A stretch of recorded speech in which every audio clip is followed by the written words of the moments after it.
I thank you for joining me. I'm going to be reading the Earth class notes written by the 12th Apostle, entitled Overconfidence. We are all given 24 hours in a day, 7 days in a week, 12 months in a year, all within the limitations of time.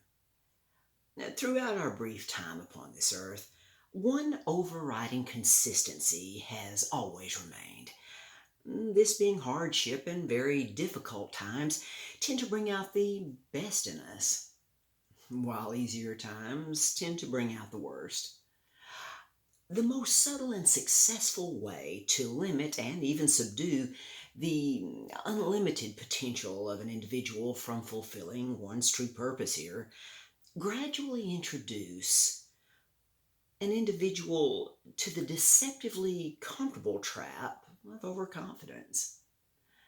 This subtle stumbling block isn't as overt as arrogance or pride.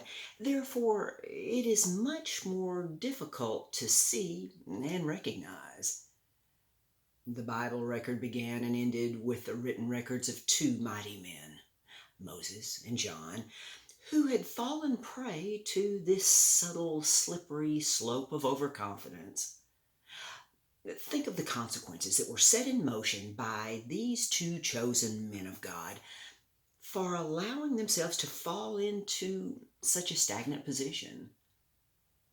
And to this day, the most formally educated preachers and teachers, they actually believe that sin, evil, and death entered into man's experience by Adam, a direct creation of God, and Adam ate an apple in the center of a garden that God told him not to do so.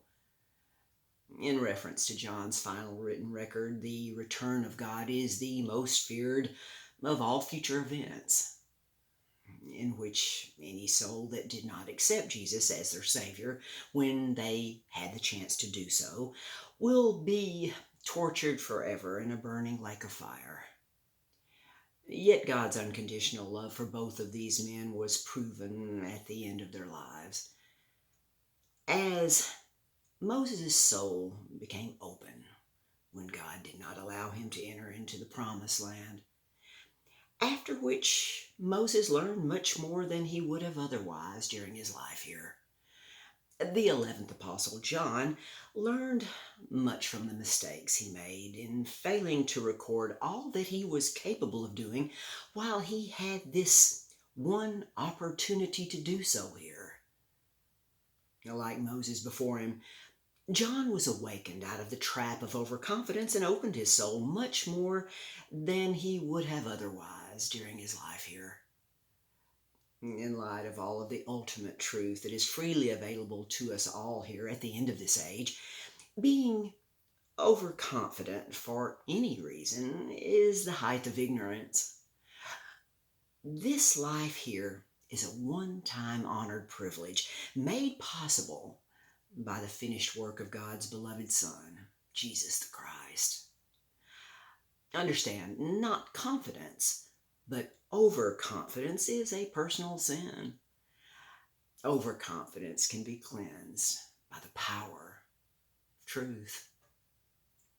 Until next time.